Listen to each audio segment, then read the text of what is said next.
everyone, my name is Joana Castro e esse vídeo é para contar para vocês como eu fui para os Estados Unidos com um contrato de trabalho e um visto para ser professora visitante numa escola nos States. Inclusive, antes de começar, vou mostrar aqui um outro cantinho do meu. Isso aqui é apoio que tá o celular para gravar, que eu esqueci a ring light em casa. Essa imagem aqui é minha na frente da escola que eu trabalhei, Hudson High. Na frente da escola não, do lado da entrada principal tem esse pátiozinho, isso aqui durante o outono e isso aqui numa praça pertinho da escola também. Ok, então vamos lá. Primeiramente, gente, eu sou formada aqui no Brasil em letras português, inglês, por uma instituição simples, Faculdade Santa Marcelina, uma instituição particular. Eu formei em 2017, tenho essa graduação e foi por eu ter uma graduação na área da educação que eu consegui esse contrato. Eu sempre, mesmo antes de começar a faculdade, assim que eu comecei a faculdade, eu já comecei a trabalhar aqui na cidade em cursinhos de inglês, porque eu tinha o diploma de cursinho livre que eu formei no CCAA, né? Então eu comecei com 18 anos a faculdade já dando aula de inglês, então eu fui juntando dinheiro e meu sonho já era poder fazer algum intercâmbio, porque a minha ideia era assim, eu sou professora de inglês e quero ser professora de inglês. Então eu não quero ir para o exterior, que é muito caro, gastar pra caramba e ficar um mês só. Eu quero ir para tentar fazer algum intercâmbio, algum curso, alguma coisa. Então eu estava sempre pesquisando muito. Antes eu não tive, minha família não tinha condição financeira de eu ir, então eu era uma professora que ainda só sabia a teoria. Isso até 2018, né? E aí eu estava sempre pesquisando, me formei, fiz especializações sempre, com licenciaturas, a gente fala educação continuada, depois que forma, formação continuada. Em 2019 eu descobri esse site que chama schoolspring.com, vou deixar na descrição aqui do vídeo.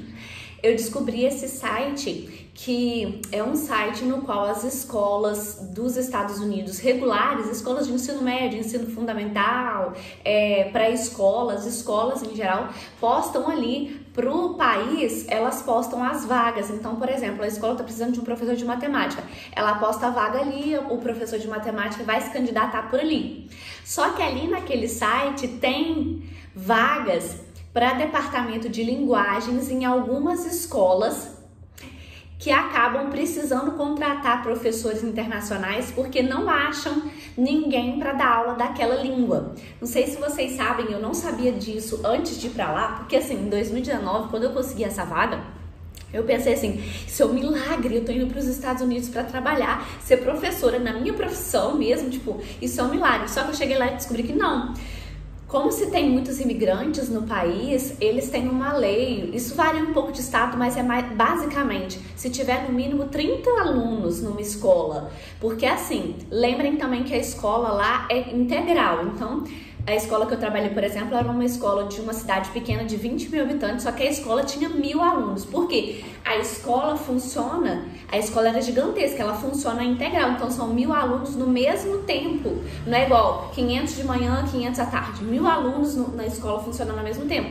Então só 30 alunos é muito pouquinho, muito pouquinho. Se tiver 30 alunos, eles já podem entrar com uma petição para exigir que tenha um professor ou profissionais, se tiver 30 alunos imigrantes que falam uma língua X, então nos Estados Unidos, por exemplo, tem 30 alunos italianos, 30 alunos brasileiros que foram de famílias diferentes ali naquela região e estão estudando naquela escola. Eles podem se juntar, as famílias podem se juntar e pedir que a escola tenha profissionais que atendam na língua deles.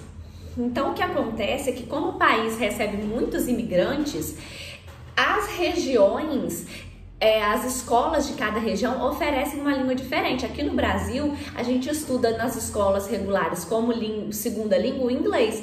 Lá vai ser espanhol, numa certa região. Tem regiões que tem muitos descendentes de franceses, vai estudar francês na escola. Outras escolas têm muitos descendentes ou famílias russas, italianas, o que for.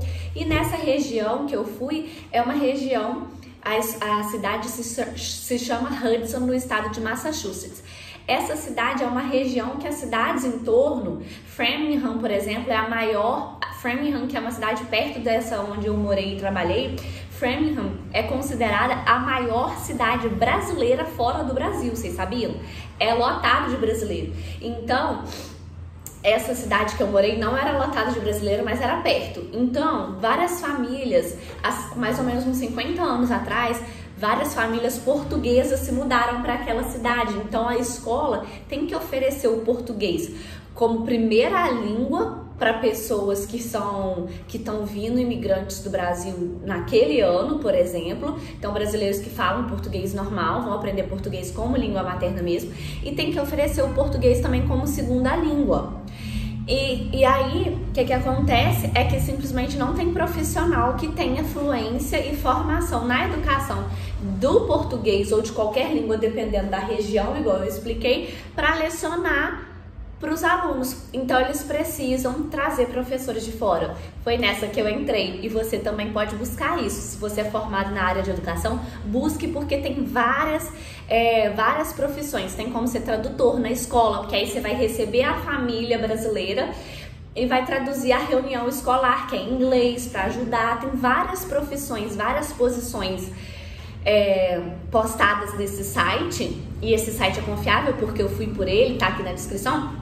Então eu fui dessa forma, eu fui ser professora de português para nativos, no meu caso, tá? Tinham outros professores lá que eram professores para alunos, igual eu falei, famílias que vão do Brasil para lá agora. A família vai, mesmo que legalmente chega, o aluno pode ser matriculado na escola. Só que eu não dava aula para brasileiro, eu dava aula para nativo estadunidense, que tinha os descendentes, tipo um tio-avô, uma avó que era português ou brasileiro. Então, assim, eles têm que aprender uma segunda língua, eles escolhiam, ao invés de espanhol, aprender português. Só que eu peguei turmas iniciantes, então foi muito bom para mim, pro meu inglês, pra minha profissão. Por quê?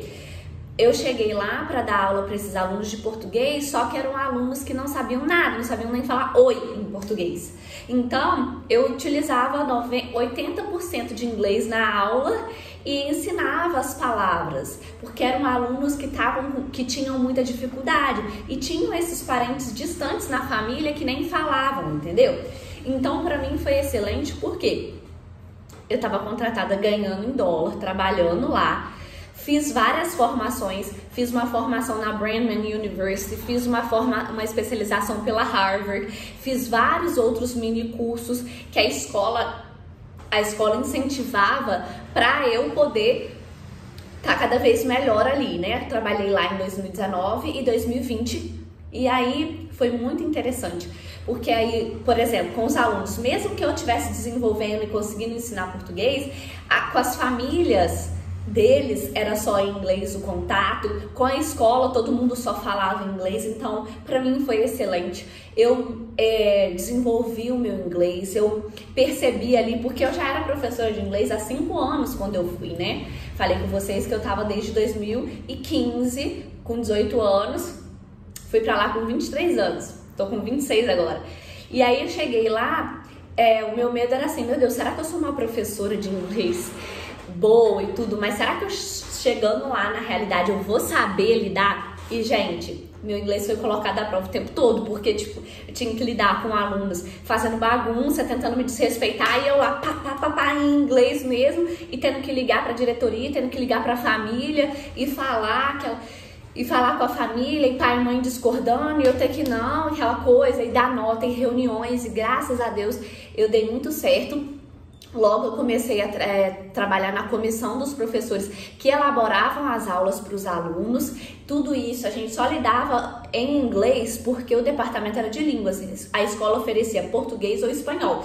Então os professores, tinha professor lá de outros países, da Argentina, acho que era Venezuela, alguma coisa assim. E eu não falo espanhol e eles não falam português. Então a gente só tinha como lidar em inglês, o que foi excelente para mim, e ser chamada para participar dessa comissão é o que me ajuda hoje aqui no Brasil, porque hoje aqui no Brasil eu sou professora autônoma, tenho a minha própria empresa, Joana Castro Inglês. Nossa, agarrei, né? Falei empresa, tenho minha própria empresa, Joana Castro Inglês. E eu elaboro aulas exclusivas. Eu tenho curso na Hotmart, eu que faço as aulas, eu que elaboro, porque lá eu lidei com parâmetros internacionais, eu aprendi muita coisa, fiz esses cursos de especialização que eu falei, mas é basicamente isso. Eu consegui ir para os Estados Unidos com o visto J1, que é um visto de visitante de intercâmbio, só que ele tem várias categorias. Você pode ser estudante, professor, diplomata,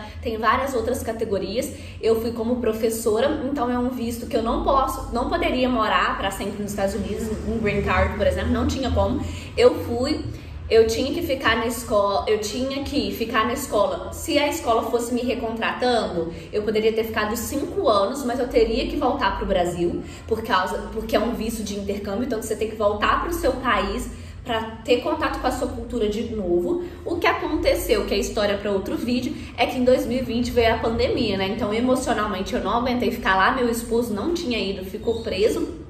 Então, enfim, acabei ficando só 2 anos letivos, 2019 e 2020, e voltando antes de poder ter ficado mais anos.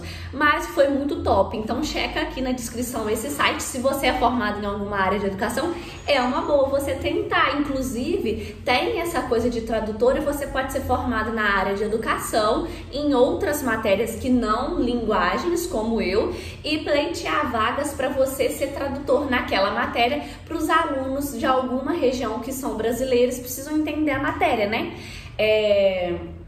E é isso, galera.